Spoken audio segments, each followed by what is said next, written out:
The week before everything fell apart, I delivered a bedroom set to a house on Cullerton Road that I'd been to before. Not recently, not professionally. The address didn't pull anything in our system beyond what Marcus had entered that morning: customer name, phone number, the model number for a Hadley Queen platform bed with matching dresser and 2 nightstands. Standard 3-piece. We do maybe 6 of those a week. I'd loaded it myself at the warehouse on Bickford, helped Marcus bungee the headboard, and we pulled out at 7:15 like any other Tuesday. I didn't recognize the address until we were already on Merceau, maybe 4 minutes out. The number, 4418, surfaced in my head the way things do when you're not trying to think of them. I'd been watching the road, half listening to Marcus complain about the routing software sending us down a residential street instead of the bypass.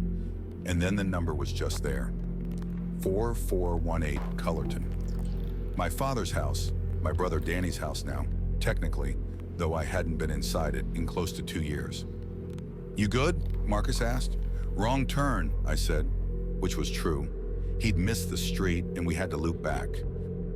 The exterior looked different in small ways. The aluminum railing on the front steps was new, painted black instead of the original cream, and someone had put gravel down in the strip between the sidewalk and the road. But the siding was the same pale yellow, and the maple tree in the yard was bigger than I remembered, which shouldn't have surprised me. Trees grow. 2 years is enough. Danny answered after the second knock. He looked at me the way a person looks at something they expected but weren't completely ready for. "Hey," he said. "I'm your delivery?" I said. That's not as strange a thing to say as it sounds, in the context. Danny knew where I worked. I didn't know he'd ordered anything. He hadn't called me or texted me or reached out in any way since the thing with our mother's estate the previous winter. And I hadn't reached out either, because I was the one who'd made the problem, and we both understood that. He stepped back and let Marcus and me bring the pieces through. I didn't look at anything closely. I kept my eyes on the floor plan, the turning radius at the top of the stairs, the standard calculations that make the job manageable. His bedroom was at the end of the hall, same room it had always been when it was our parents' house, not Danny's room growing up. He'd had the smaller one facing the back, so he'd moved into the primary after Dad died. That made sense. I tried not to think about what else had moved. We assembled the bed frame in about 20 minutes. Marcus handled the dresser while I set up the nightstands and tightened the slat brackets. Danny stayed in the kitchen. I could hear him moving around in there, the sound of the refrigerator, a cabinet closing. When Marcus went down to get the invoice signed, I stayed upstairs for a moment longer than I needed to. The room was mostly empty still. Danny had cleared it out when he'd repainted, probably. The walls were a different color, a gray-green I didn't recognize. But the window was in the same place, and the light through it was the same north-facing winter light that room had always had. And the closet door with the missing handle, the one where you had to hook 2 fingers into the edge to pull it open, was the same closet door. Whoever had done the reno hadn't replaced it. I left. In the truck, Marcus asked if I knew the guy. I said he was my brother. Marcus nodded and didn't ask anything else. He's good that way. The rest of the day was ordinary. We had a love seat on Pringle, a dining table on the Far East Side, and a mattress delivery on Conover that took longer than it should have because the customer's elevator was out of service, and the mattress was a king. By the time we got back to the warehouse and unloaded, it was almost 4. The furniture was already in my house when I got home. I need to be precise about what I mean by that. I don't mean similar furniture.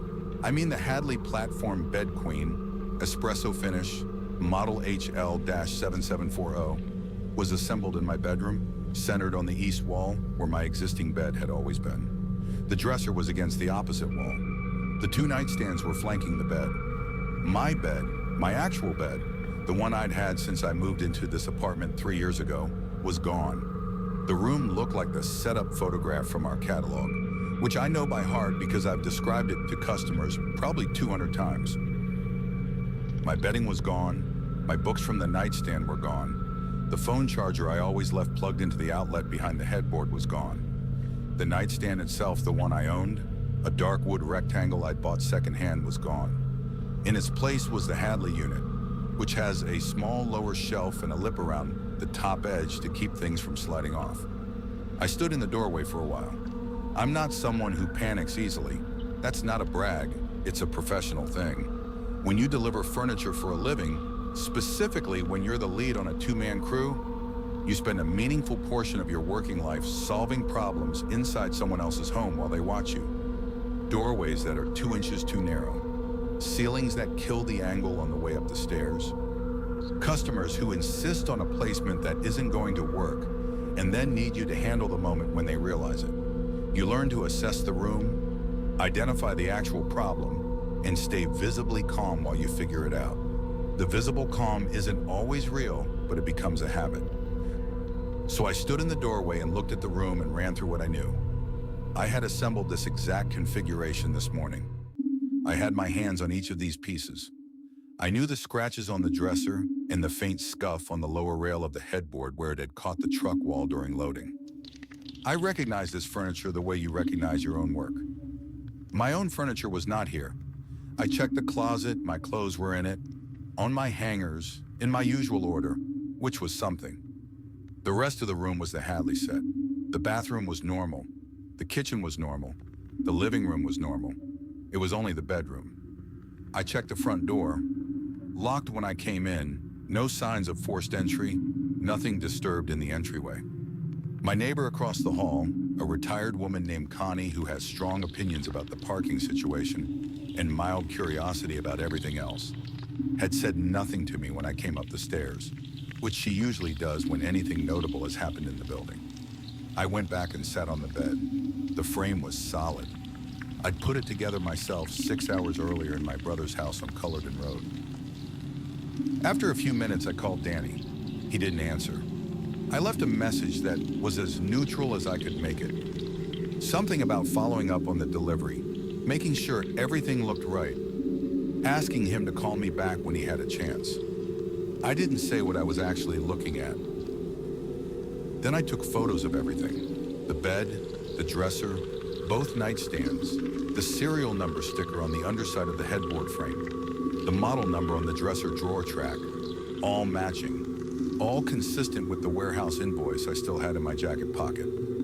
I took a photo of that too. I slept on the couch that night, not because I thought the bed was dangerous, because sleeping in it felt like agreeing to something I didn't understand yet, and I wanted at least one night before I agreed to anything.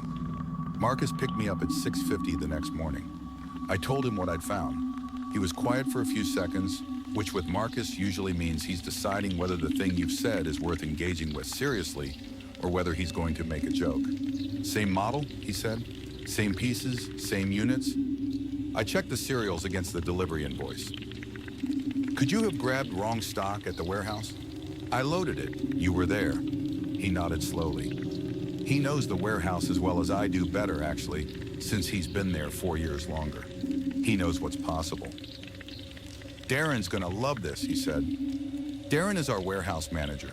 He does not love anything as a rule. But I needed to pull the outbound log and verify what had shipped that morning, and Darren was the only way to do that before the paperwork cycle. So we went in early, which Marcus tolerated without complaint, and I asked Darren to pull the morning log for the Cullerton Road delivery. He pulled it.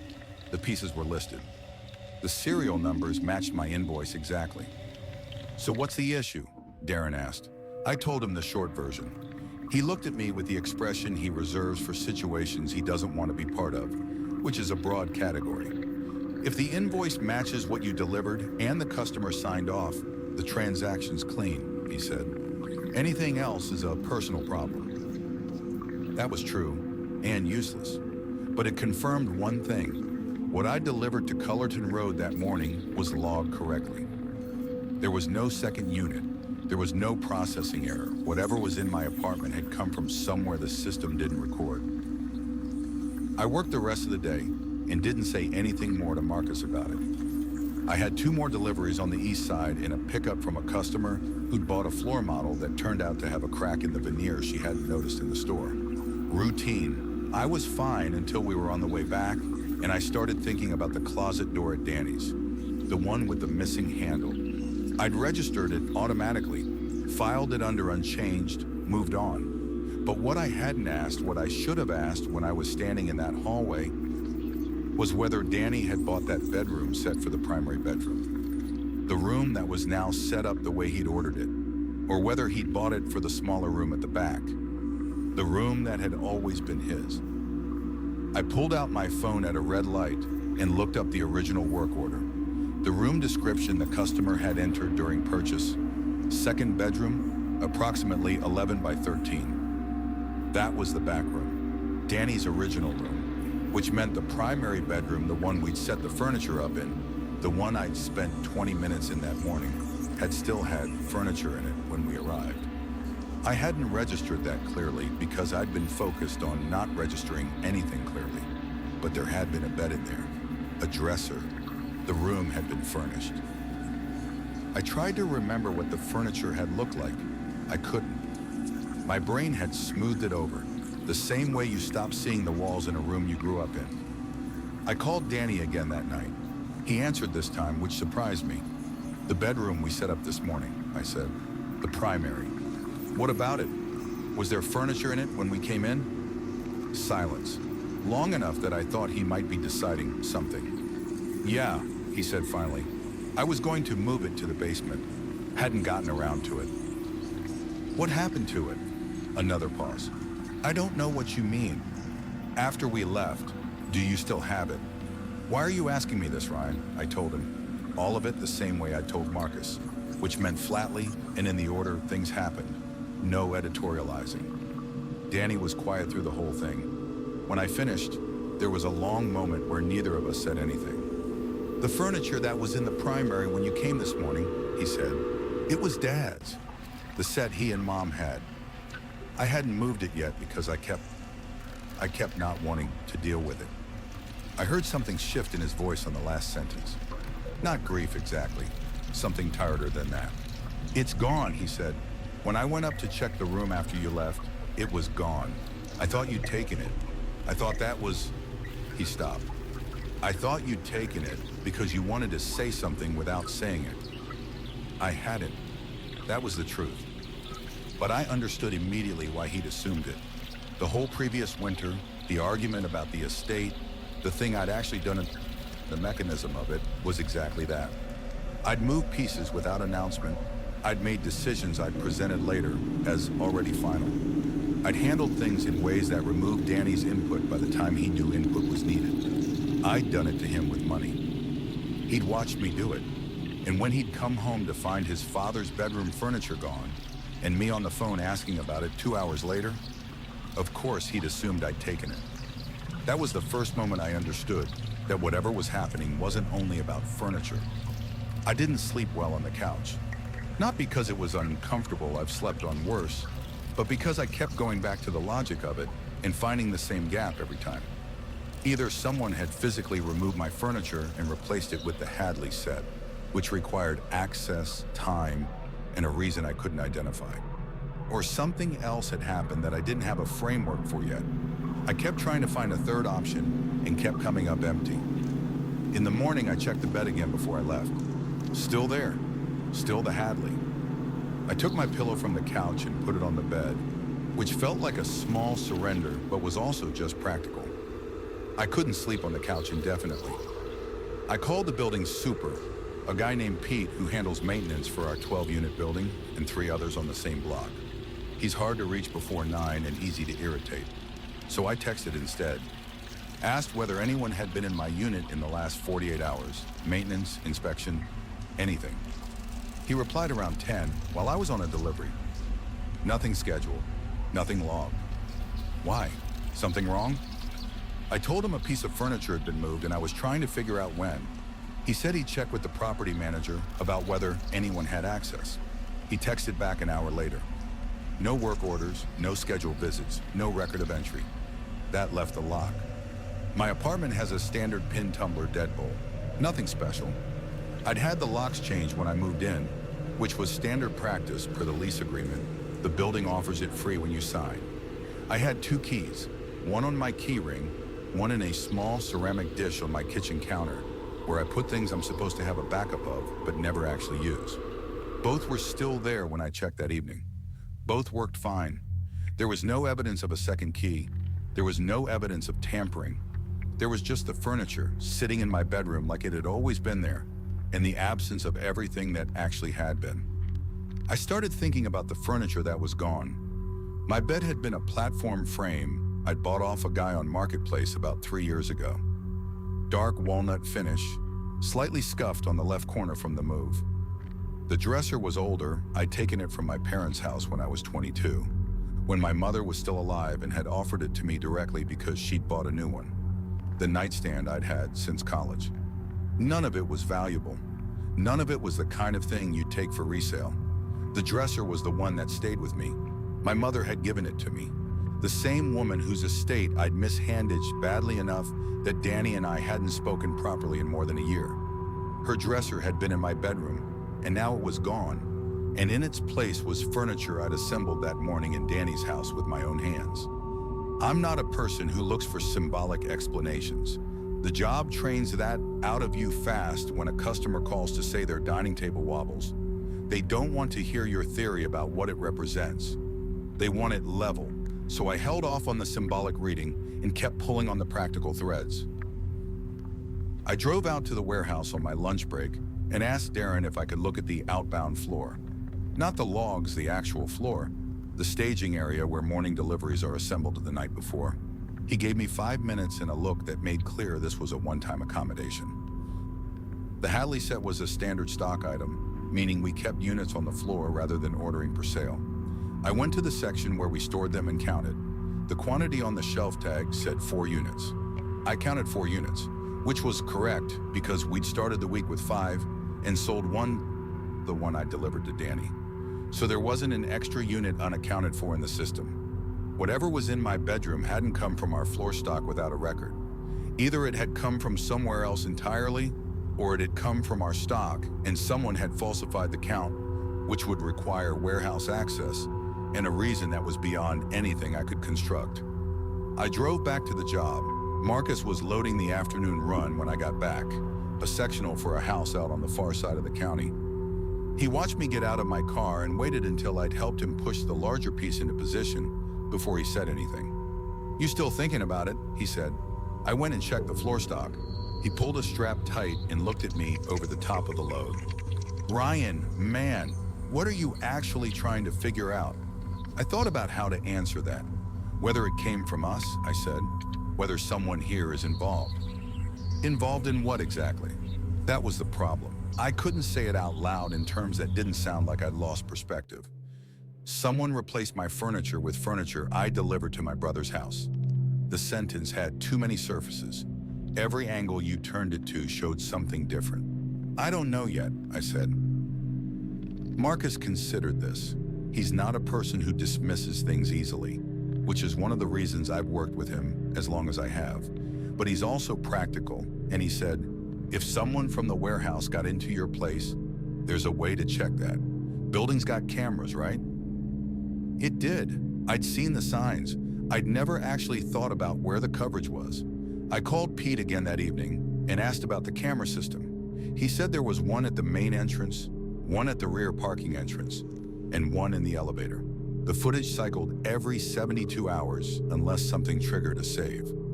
I asked him to pull the last 48 hours before deleting. He said he'd need the property manager's sign-off and asked again whether there was a police report. I said not yet. He said he'd try but couldn't promise anything given the timeline. While I waited to hear back from Pete, I did something I'd been avoiding since the first night. I went through my own records. I have a minor system for my apartment, not elaborate, just a habit from the job. When I moved in, I took photos of every room before I brought my furniture in. Clean slate documentation. I do it partly because moving damages things, and I'd been burned once by a landlord who claimed damage that was pre-existing, and partly because I just tend to document things. It's the job. I had the photos on my phone, backed up to the cloud. I pulled them up. Empty bedroom, east wall, the window, the closet door, pre-furnishing. Then I went back through my regular camera roll until I found the first photo I'd taken inside the apartment after I'd moved in. It was a picture of the dresser against the north wall, my mother's dresser, taken the same day I'd moved it in, which I knew because the photo timestamp said August 14th, 3 years ago. And I remember the specific irritation of carrying that piece up a flight and a half alone because the friend who'd promised to help had canceled that morning. I looked at the photo for a while. The dresser in the photo had the same small brass knob on the third drawer that had always been slightly loose. The surface had a water ring near the left rear corner from years ago, before I knew to use coasters. That dresser had come from my parents' house. So had Danny's bedroom furniture, the set that had been in the primary bedroom when we'd arrived for the delivery, the furniture Dad and Mom had shared for 30 years. Danny had said it was gone when he checked the room after we left. I tried to remember again what that furniture had looked like. I still couldn't pull a clear picture. I'd been so focused on not looking at anything in that house that I'd failed to see the thing that now mattered most. I called Danny for the third time in 2 days, which by our recent standards was more contact than we'd had in 6 months. He answered on the first ring, which told me he'd been expecting it. "Dad's bedroom set," I said. "Can you describe it to me?" A pause. "Why?" "I'm trying to figure out if what's in my apartment is the same furniture." Longer pause. "You think I put it there?" "No," I said, and I meant it.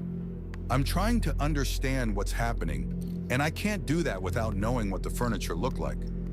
He was quiet for a moment, in a way that felt like he was deciding whether to believe me, or deciding whether it mattered whether he believed me, or something else I couldn't read through the phone. "Dark wood," he said finally. "Mahogany stain, I think."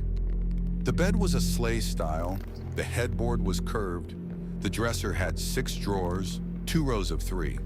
The nightstands were tall, taller than normal, with a single drawer each and a lower shelf. He paused. The third drawer on the dresser had a loose knob. Mom always meant to fix it and never did. I was looking at the photo on my phone, the water ring, the loose knob on the third drawer. I put the phone down on the counter and stood there for a moment. Danny's voice, small from the speaker, said my name once. I picked it back up. "That's my dresser," I said. "That's the one Mom gave me 8 years ago." The silence that followed was different from the silences before it, less guarded and more raw. "She gave you the dresser," Danny said. Not a question exactly, more like something being placed on a surface carefully. "When she bought the new one, you were in Pittsburgh that summer, I think. She offered it to me directly." "I know," he said. "I know she did. He stopped. "That piece was in the house my whole life. When she gave it to you, I thought it was because you'd asked for it." "I didn't ask for it. I know that now." His voice was flat in the way voices get when the flatness is doing a lot of work. "I found out when we were going through everything after she died. There was a note in her files about what went where. Your name was next to the dresser, no explanation. Our mother's system of documentation was something we'd both encountered during the estate process. She kept notes about everything, not formal records, just handwritten lists in the small spiral notebooks she'd used her whole life. It had made the estate simultaneously easier and more painful to settle, because everything was there, everything was accounted for, and everything came with the particular weight of her handwriting. There was a note about the dresser, I said. Just your name, and a date the date she gave it to you, I think. I hadn't known she'd written it down, that she'd thought to account for it even for something that small. The idea of that did something complicated to me that I set aside. The furniture that was in Dad's room when we came for the delivery, I said, getting back to the thread. The sleigh bed, the 6-drawer dresser, the tall nightstands. Are you telling me those were the same pieces I just described? The pieces from the house? Yeah, Danny said. I couldn't move them to the basement. I kept starting and stopping. I think I was waiting for I don't know what I was waiting for. His voice shifted slightly. The nightstands are the ones they had when we were kids, Ryan. I can't just put them in the basement. I understood that. I understood it in a way I hadn't expected to. Maybe because I'd been carrying that dresser around for 8 years as something ordinary, a piece of furniture I moved from apartment to apartment. And somewhere in the process of doing that, I'd also been carrying it as the thing it actually was. Pete from the building came through, he said. I got the camera footage. I hadn't said anything to Danny about the building cameras. I'd been in the middle of explaining this situation to him when I'd placed the phone down on the counter, and when I'd picked it back up, we'd been talking about the dresser. What? I said. Your building super. Pete, he called me about 20 minutes ago, said he had camera footage to share and asked if I wanted to see it. Danny's voice was careful now, not frightened measuring. He said he got my number from a neighbor who told him I'd been seen at the building. I hadn't given Danny's number to Pete. I hadn't mentioned Danny to Pete at all. What neighbor? I said. He didn't say. Did you go to my building, Danny? No. No pause, no qualification. I haven't been to your building since you moved in. Pete hadn't called me. I checked my phone while Danny was still on the line. No missed calls, no voicemails, no texts after the last exchange about the property manager. He had my number. He'd been using it to update me all day. He'd called Danny instead. Don't do anything yet, I said. Don't call him back. Don't go to the building. Ryan, I'll figure out who gave him your number, I said. I need to go look at the footage myself first. I put on my shoes and drove to the building. Pete's maintenance room was on the ground floor, a converted storage closet with a monitor on a folding table that showed the 4 camera feeds in rotating sequence. He was there when I knocked. He looked surprised to see me, then immediately not surprised, which was its own kind of information. I was going to call you, he said. You called my brother instead. He looked at the monitor. Your neighbor, the woman across the hall, Connie, she said your brother had been here the day before yesterday, evening. Said she'd spoken to him briefly in the hallway. I thought he might know something, so I called the number she gave me. Connie had given Pete Danny's number, which meant Connie had Danny's number, which meant someone who looked enough like Danny that Connie identified him as my brother had been in my hallway the evening my furniture disappeared and had spoken to Connie and had given her a phone number. I looked at the footage. The timestamp from 2 evenings ago, the evening I'd come home to find the Hadley set in my bedroom, showed the main entrance camera. A man came through the front door at 4:07 p.m., which was before I'd arrived home. He was carrying nothing. He was in the building for 41 minutes. He came back through the lobby at 4:48 and left. He was about my height. He had my coloring roughly. His face was turned slightly away from the camera at the moment he entered, as if he knew where it was. He wasn't Danny. I was fairly sure of that, but I couldn't say with certainty because I hadn't seen Danny in nearly 2 years. And the camera angle and the quality and the deliberate angle of the man's face all conspired against a clear identification. What I could see clearly, because he passed directly under the lobby light on his way out, was that he was wearing a jacket I recognized. A dark green Carhartt with a small bleach spot near the left cuff that I'd put there myself 4 years ago, cleaning out a bathroom. It was my jacket, and the man wearing it was not me. Pete was still looking at the monitor when I left. I don't think he understood what he'd shown me, and I didn't explain it. I walked to my car and sat in it for a few minutes with the engine off. The jacket was specific enough that I couldn't rationalize it. A bleach spot in a particular location isn't something you replicate accidentally. That jacket had been in my closet 2 days ago. I checked when I got home that night, and it was there, hanging where it always hung, which meant whoever had worn it into my building had either borrowed it and returned it, or had a copy of it, or I was wrong about what I'd seen. I wasn't wrong. I know that jacket. So someone who knew where my building cameras were, who had access to my apartment, who had a jacket identical to mine or access to mine, had come into the building while I was working and had done something to my bedroom, and then had spoken to Connie in my hallway and given her Danny's phone number. Not my number, Danny's. I drove home. In the elevator, I thought about Connie. She'd told Pete that my brother had been there. She'd given Pete Danny's number as if she'd had it ready, which meant the man in the hallway had given it to her himself. And she'd had no reason to doubt him because she didn't know Danny well enough to know he wasn't Danny. She'd met Danny once, maybe twice, years ago at building things I'd half-heartedly participated in. She knew I had a brother. She wouldn't know what he looked like. I knocked on her door. She answered in a house coat, which made me feel bad about the hour, but she smiled when she saw me and stepped back to let me in. Her apartment smells like the lavender sachets she keeps in a bowl near the door. I've been in there 3 or 4 times over the years, borrowing her dolly when mine was at the warehouse, dropping off packages that were misdelivered. She's not a friend exactly, but she's been consistently kind to me. I asked her about the man in the hallway. She described him without hesitation, a little shorter than me, she thought. Though she wasn't sure, wearing a dark jacket, polite, said he was dropping something off for me, and would I happen to have a number for him in case Ryan didn't get the message. She'd given him the number from a birthday card Danny had sent me about 2 years ago that I'd left on the small table inside my door for weeks before throwing it out. She'd seen it there more than once. She remembered the name on the card. She thought he seemed distracted, she said, or like he was paying close attention, but trying to seem like he wasn't. I asked if she could describe his face.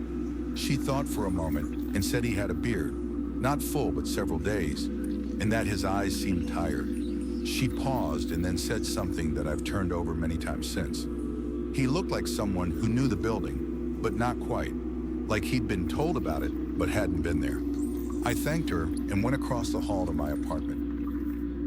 The dresser was still against the north wall of my bedroom. I sat on the edge of the bed, the Hadley bed, which I was still sleeping in, because what else was I going to do, and tried to reorder what I had. Someone had been in my apartment. Someone who looked enough like me, or like a version of me, that he could pass as my brother to a neighbor who didn't know Danny well, who wore or had access to my jacket, who knew about Danny's birthday card, or at least that Connie would respond to Danny's name, who had arranged for my furniture to be replaced with the exact pieces I delivered that morning.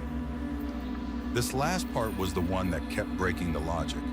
The delivery had been that morning. The Hadley set had been in my bedroom by the time I got home at 4:30, which meant whoever had done this either knew before I did what that morning's delivery would be, or had planned around it after the fact in a window of about 9 hours, which was barely possible logistically. We're talking about sourcing and moving at least 4 large pieces of furniture, but not plausible. So either they'd known in advance, or the furniture being the same delivery wasn't coincidence, but causation, and I was missing the direction of the causal arrow.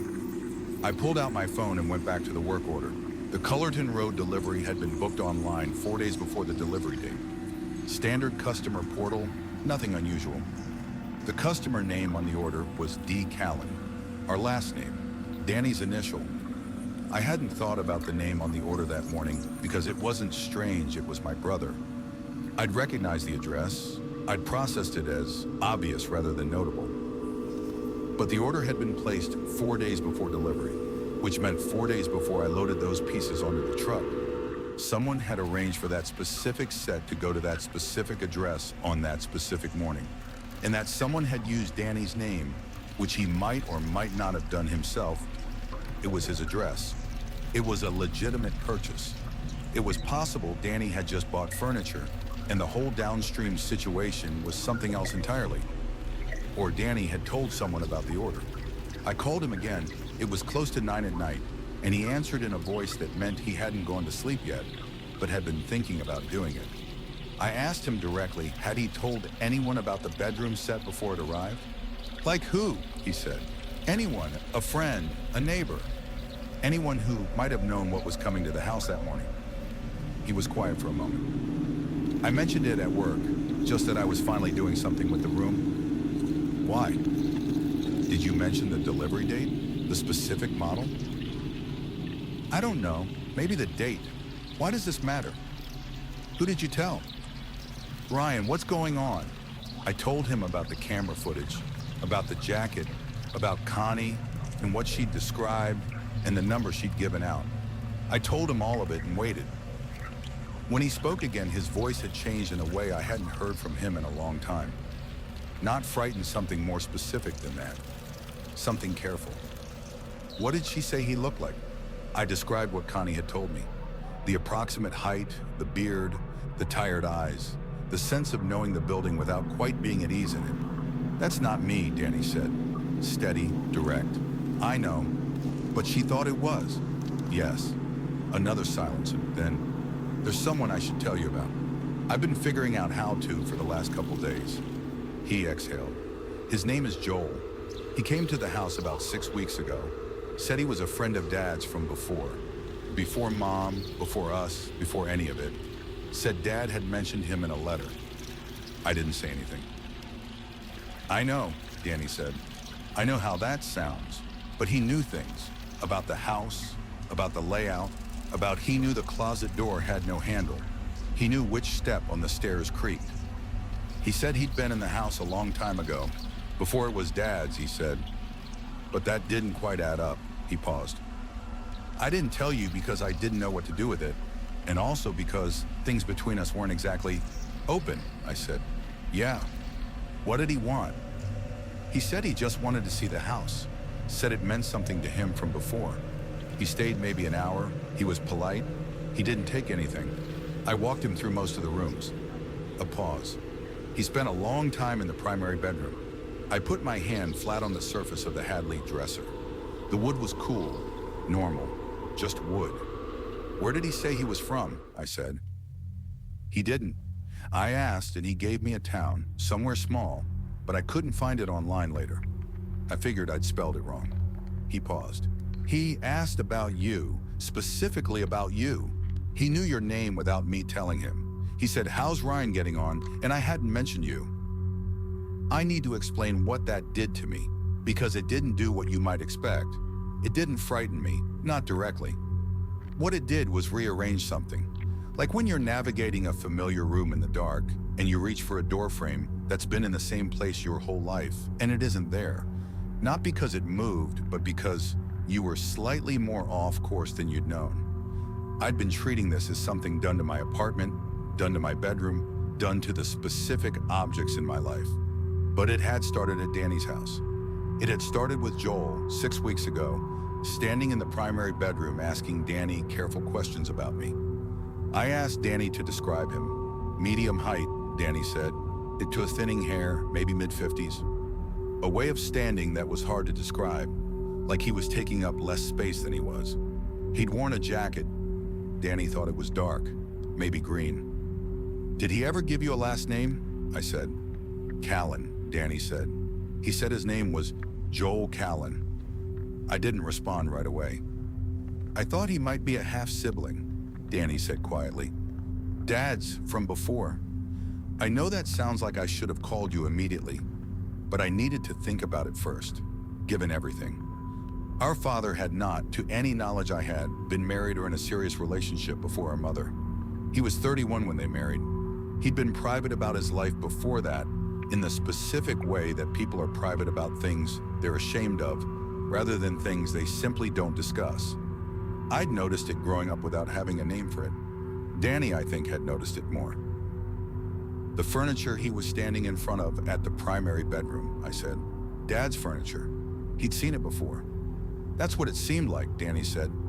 He came back, I said. After the delivery, after the furniture was moved to make room for your new set, he came to my building, and he took what was left of Dad's room. I heard Danny breathe. Why? I don't know yet. But you think the furniture in your apartment? I think he put Dad's pieces in my apartment and took the Hadley set to replace them at your house, or had help doing it. I don't know which, I paused. The serial numbers I checked, those were the Hadley serials. The furniture in my bedroom now is the Hadley set. What I can't confirm is what happened to Dad's pieces. They're not here, Danny said. I checked every room. I know. Another silence. Different from the others. We'd both arrived at the same place from different directions. Someone who claimed our last name had been in Danny's house, had stood in our father's bedroom, and had used my delivery schedule and my building access and my neighbor's trust to move our father's furniture out of Danny's house and into mine, without asking, without explaining, leaving in exchange the furniture I'd assembled that morning with my own hands. The exchange. That word arrived and didn't leave. This hadn't been theft. Nothing was missing from the total inventory of objects in the world. It had been a swap, deliberate, engineered over what sounded like weeks, starting with a visit to Danny's house and ending with a man in my hallway wearing my jacket. I need to find him, I said. How? Danny said. The name he used on the order is real enough to trace. He had to provide a delivery address. He paid for the furniture somehow.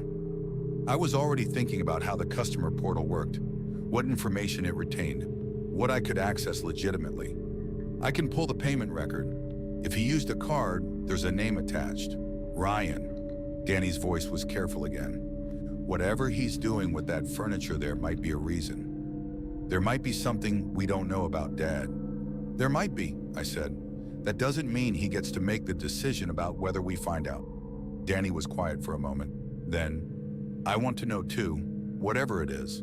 That was the first time in almost 2 years that my brother and I had wanted the same thing at the same time, and we both knew it, and neither of us said anything about it. I went back to the warehouse the next morning before my shift started and asked Darren for the payment record on the Cullerton Road order. He gave me the look. I told him I had a legitimate business reason. The customer had made an inquiry about a potential return, and I needed to verify the purchase method for the refund process. It was technically true enough that Darren pulled the record without making me explain further.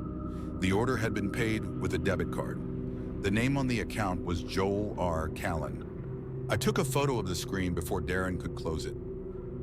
Same last name as mine. Same last name as Danny's. Same last name as our father, who had never mentioned a brother or a cousin or any family connection at all, who had spoken about his past in the clipped, careful way of a man who had edited something out. The middle initial was R. My father's middle name was Robert. My middle name is Robert. I stood next to Darren's desk and looked at the photograph I'd just taken and understood that the furniture swap wasn't the point. It had never been the point. The furniture was how Joel Callan had made sure I would look and keep looking and eventually find exactly what he wanted me to find. He'd needed me to come to Danny's house. He'd needed me to see the primary bedroom and not be able to look away, even while I was looking away. He'd needed me to notice, somewhere below the level of conscious registration, what was in that room. And then he'd put it in my apartment and waited for me to start pulling threads. The question was not what he'd done. The question was what he knew about our father that he believed we'd earned the right to. And the question underneath that, which I was not quite ready to ask yet, was why he hadn't simply knocked on Danny's door a second time and told him. He'd done this instead.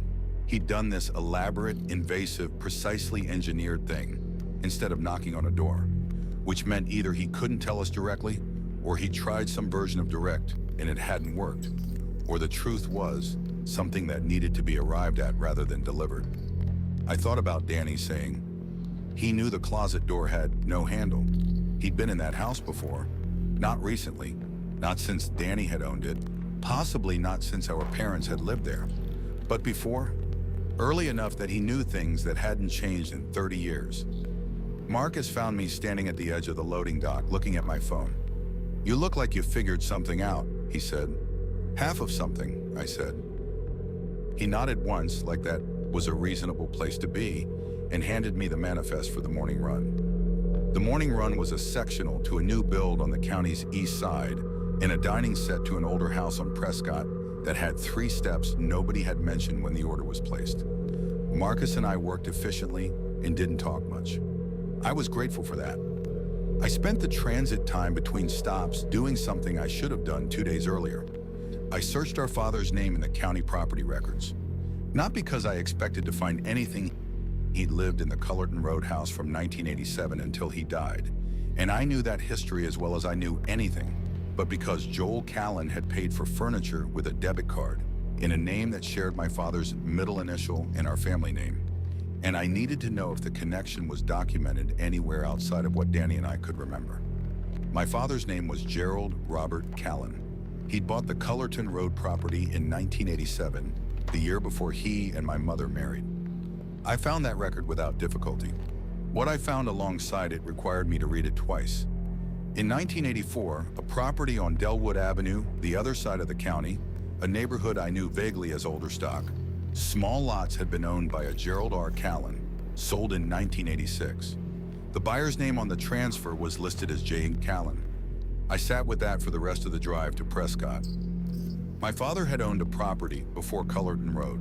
He'd never mentioned it. He'd sold it to someone with our last name, and his initial reverse Gerald's J becomes Joel's G, or the other way, and then 2 years later he'd bought Cullerton Road and married my mother and begun the version of his life we'd been given access to.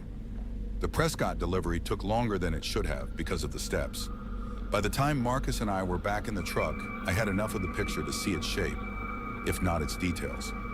Our father had had a life before our mother, before Cullerton Road, before us.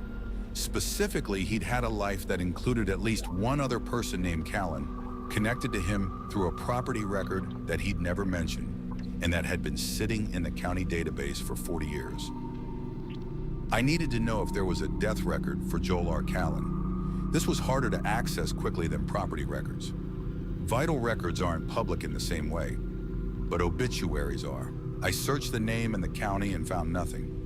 I widened the search geographically and found nothing again, which meant either Joel Callan had died somewhere without an online record, or he was still alive, or the man who'd visited Danny's house had used a name attached to someone who wasn't him. That last option opened something I hadn't fully considered. Joel Callan might not be his name. He'd given it to Danny, he'd used it on a purchase record, he'd let Connie give it to Pete, but none of that required it to be true. What it required was that the name be findable, that when I pulled on the thread, it led somewhere. He wanted me to find the property records. I went back and looked at the 1984 and 1986 records again during our lunch break, parked outside a deli on Hartwell that Marcus and I used maybe 3 times a week. The 1984 listing had an associated address for the owner, not the Delwood property, but a mailing address, which was standard for the era. The mailing address was in a town about 90 miles north called Renner Falls. I don't know anyone in Renner Falls. My father had never mentioned it. I put the phone away and ate my sandwich and tried to think about what I was actually doing.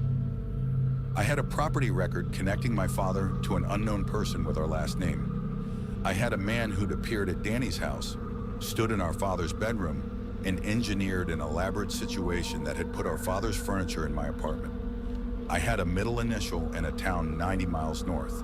What I didn't have was a reason why any of this required my bedroom furniture to be rearranged instead of a phone call. Unless the point wasn't information, unless what Joel, whatever his real name was, had needed wasn't to tell us something, but to make us look at something we already had.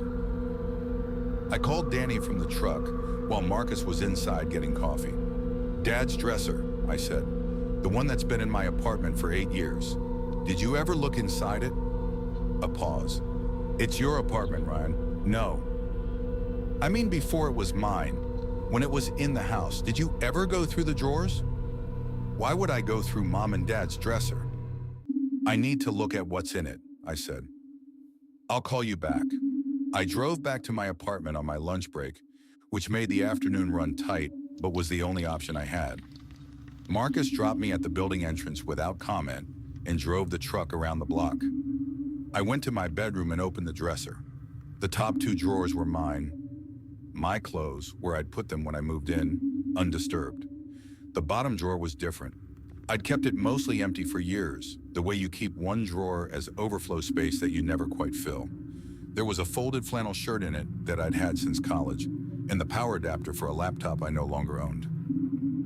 Under the flannel shirt was an envelope, not hidden, just lying flat against the drawer bottom in a way that could have been accidental if the envelope hadn't been sealed and addressed. No stamp. The name on the front was written in handwriting I didn't recognize. Gerald, my father's name. I held the envelope for a moment without opening it. It was light, not empty. There was something thin inside, a page or 2 at most. The paper was cream-colored, and the handwriting was in blue ink, neat and deliberate, the kind of handwriting that belongs to someone who learned it formally. I carried it to the kitchen table and sat down. The question in front of me was straightforward and not simple at all. This envelope had been in my dresser, in the bottom drawer I rarely opened, for as long as I'd had the dresser. 8 years. It might have been there before that, in my parents' house, in their bedroom, placed at the bottom of a drawer by someone who expected my father to find it, or expected it not to be found at all. My mother had given me this piece of furniture directly over Danny's implicit claim on it, and had written it down in her notebooks. Had she known this was in here? Had she put it there herself? Had she given me the dresser specifically so that I would eventually have it? Or had this been waiting in the drawer since before my mother was part of the story? I opened it. There were 2 pages, handwritten, folded together. The salutation at the top of the first page was Jerry, a nickname I'd heard my mother use and no one else. The handwriting was the same deliberate blue ink. I won't reproduce what it said, That's not because it was illegible or incomplete. It was both legible and complete, in the way that letters written with clear purpose usually are. I won't reproduce it because it belonged to my father, and it still does, even though he's dead, and because Danny hasn't read it yet, and he has more right to its contents than anyone else does, possibly more than I do. What I can say is this: the letter was from someone who had known my father before Renner Falls, before the Delwood property, before any of the things I'd found in the county records.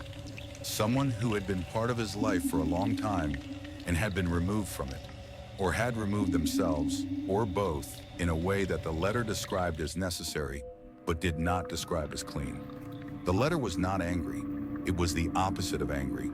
It was the kind of letter you write when you had a long time to process something and have come out the other side of it still caring about the person you're writing to.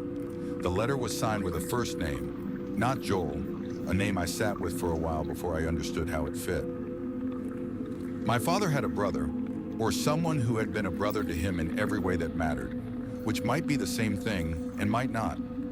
They'd separated before our father became our father. The letter was about that separation, not the cause of it, which the letter treated as already understood, but the long aftermath of it, and a specific question about whether something could still be set right before there was no more time for setting things right. The letter had no date.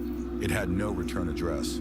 It had been in my dresser for 8 years, possibly longer, waiting in a drawer I rarely opened. And then a man had stood in Danny's house and looked at the room where our father had slept and made sure, through the most invasive and precisely calibrated series of actions I'd ever had aimed at me, that I would find it.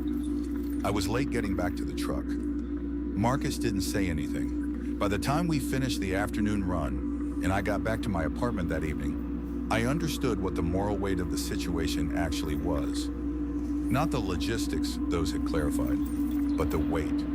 Our father had made a choice. He'd separated from someone who'd been important to him, and he'd built a new life on the other side of that separation, and he'd kept the two things partitioned so completely that his children had never known the first one existed. The letter in the dresser drawer might have been there since before our father died, placed there during some moment when he was deciding whether to do something with it, and ultimately decided not to.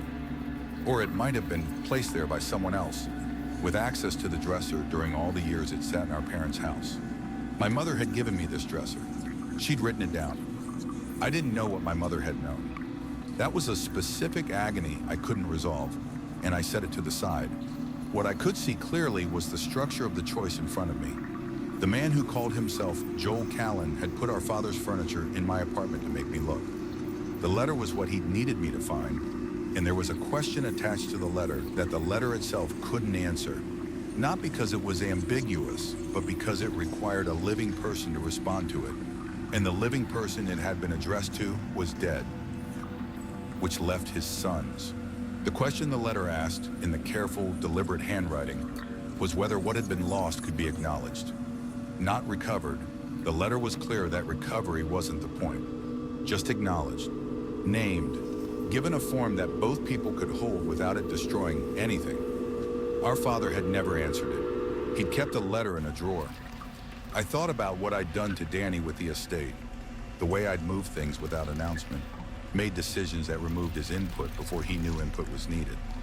I told myself at the time that it was efficiency, that I was handling what needed handling, that Danny was in Pittsburgh and slow to respond, and someone had to move.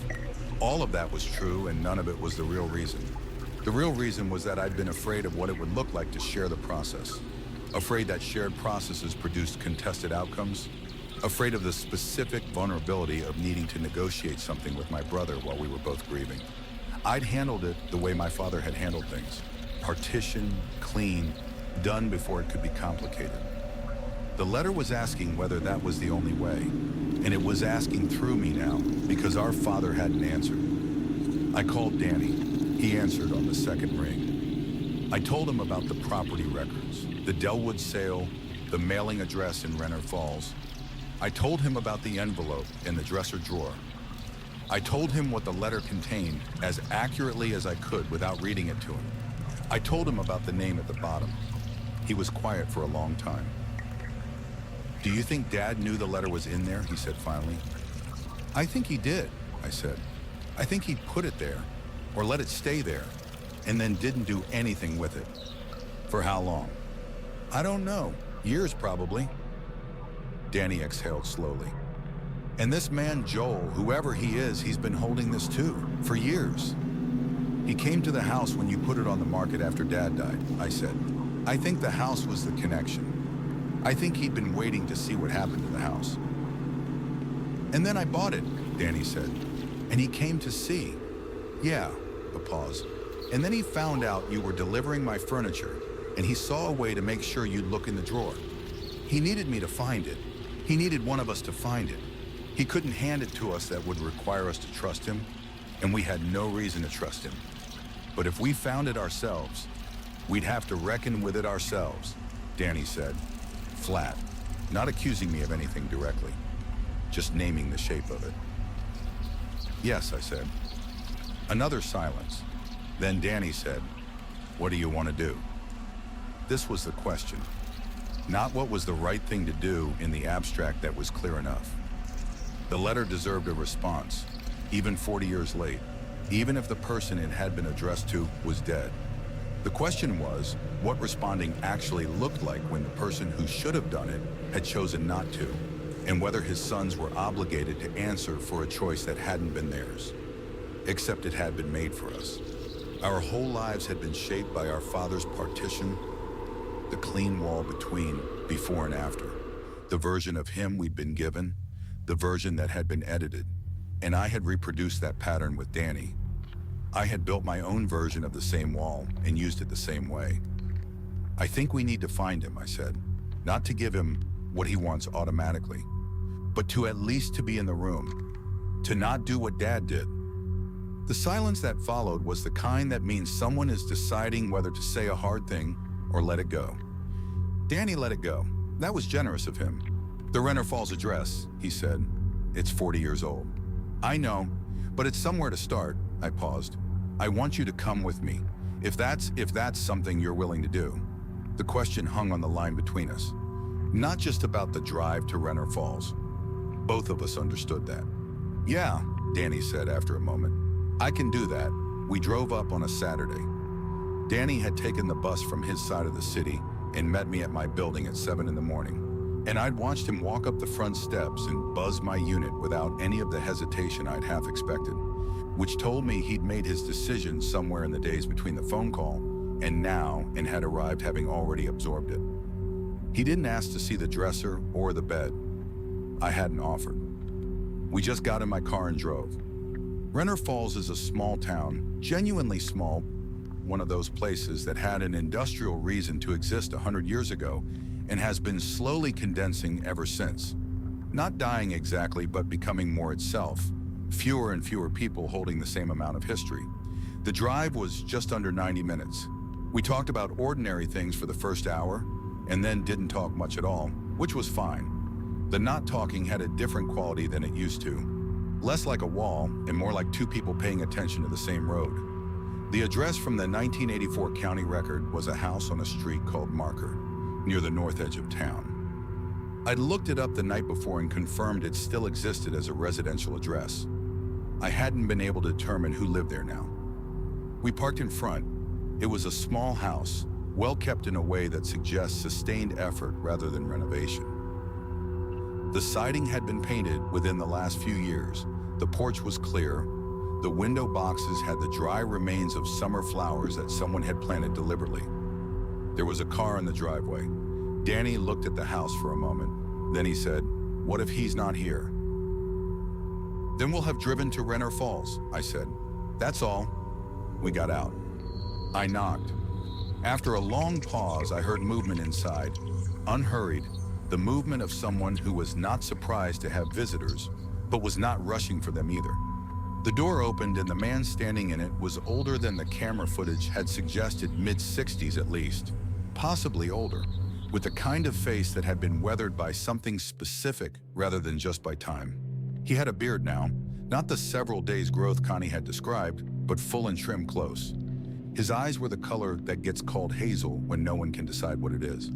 He looked at me, then at Danny, back at me.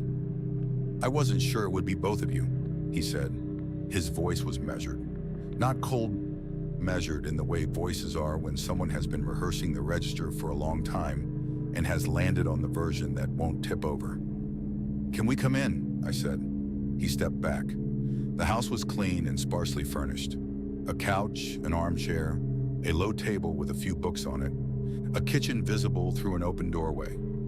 On the wall near the kitchen door, there was a photograph in a plain frame, black and white. Two young men standing in front of a car I couldn't identify, squinting into summer light. I looked at it as I passed and then looked away and then looked back. One of them was my father. Young, maybe 20, in a way I'd only seen in a few photos from my mother's album. The other was someone I didn't recognize. We sat down. The man who had called himself Joel Callan sat across from us. The name I had decided before we drove up was real. Not a legal name, maybe I hadn't found any records that confirmed it beyond the furniture purchase, but real in the sense that it was what he used and what he answered to and what he'd chosen. That was enough for the purposes of this conversation. His name wasn't Joel when I knew him, I said. What was yours? He looked at his hands for a moment. It has been Joel for a long time, since before your father married your mother. He paused. I'm not going to ask you to parse the taxonomy of it. I changed my name. It was legal. It was mine to do. Danny said, You were in the photograph on the wall. Yes. How long did you know our father? We were friends from the time we were boys, Joel said, until we were men who had made choices that made the friendship difficult to maintain. He looked up at us. I'm not going to tell you it was his fault or mine. It was both. The specific details belong to us, and he's not here to give his version, so I won't give mine as if it's the whole picture. I respected that. I didn't say so. The letter, Danny said. Joel nodded. I wrote it about 12 years ago. I'd found out Jerry was sick, not from him. He didn't tell me. From someone who knew someone. I wasn't sure it would reach him. I didn't have a current address. He looked at me. I knew about the dresser. I knew your mother had given it to you because she wrote to me. I went still. Your mother knew me, he said. She knew who I was, what the history was. She didn't tell your father she was in contact with me, and she didn't tell me whether he knew the letter was in the drawer. She just told me she'd made sure someone who might eventually look would have access to it. He paused. She wrote to me when she got sick, said she didn't know what to do with the letter and didn't want it to disappear. My mother had known. She'd known about Joel, known about the letter, known about whatever had been partitioned away before she became part of the story. And she'd done the only thing she could think of to ensure it didn't simply cease to exist when both she and my father were gone. She'd given me a dresser and written it down. She'd given me the dresser because she knew I'd keep it.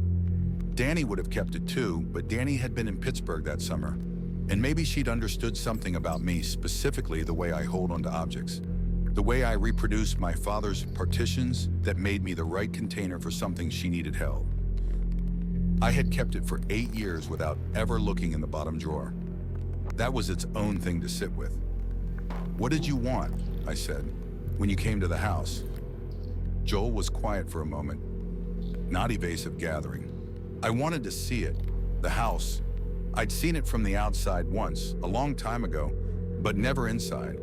When it went on the market, I drove by, and I needed to see what he'd built. He looked at Danny. When you answered the door, I didn't have a plan. I said what came to me, that I'd known him before. That was true. You stood in his bedroom, Danny said. Not accusing, just placing it. I know what that looks like, Joel said. I know how that reads to you. I was trying to... He stopped. I was saying goodbye. That's the most honest version of it. I was saying goodbye to something I'd already lost a long time ago, but hadn't had anywhere to put it. The room was very quiet. Outside, a car passed on Marker Street, and the light through the window shifted slightly and settled. I took the furniture, Joel said. I need to tell you plainly I had a key made from a copy I shouldn't have had access to, and I came into your apartment, and I moved your furniture. I understand that was a serious violation. I'll accept whatever you decide to do about it. He looked at me directly. I needed you to find the letter. I'd been waiting for one of you to find it for years, and it was clear neither of you knew it was there. I didn't know how else to make it happen without explaining everything first, and I didn't think you'd take an explanation from a stranger. A pause. I thought you'd be angrier. I am angry, I said. We can come back to that. He nodded once, like that was fair. What do you want from us now? Danny said. You found a way to make us find the letter. We found it. We drove up here. What is it you're actually asking for? Joel looked at him. Nothing you're not willing to give. That's not an answer. I know. He folded his hands. I'm 67 years old. I made a choice in my early 20s to separate from your father for reasons that seemed necessary at the time, and I've lived with that choice for 40-something years, and I wrote him a letter when I found out he was sick, because I could not write it. I don't know if he read it. I don't know if he died knowing it existed, or if it sat in that drawer the whole time, and your mother just managed it after. He paused. I'm not asking you to adopt me into your family. I'm not asking you to fill in for something that ended decades ago. I'm asking whether you're willing to know I exist. That's it. That's the actual ask. Danny looked at me. I looked at Danny.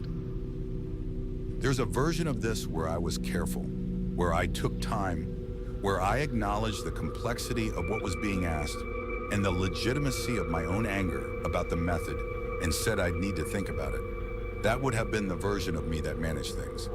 The version that moved furniture without announcement and presented outcomes as already final. I was tired of being that version. I need you to tell me one thing first, I said. The key. How did you get a copy? Joel hesitated for the first time. Your mother, he said. She sent it to me when she gave you the dresser.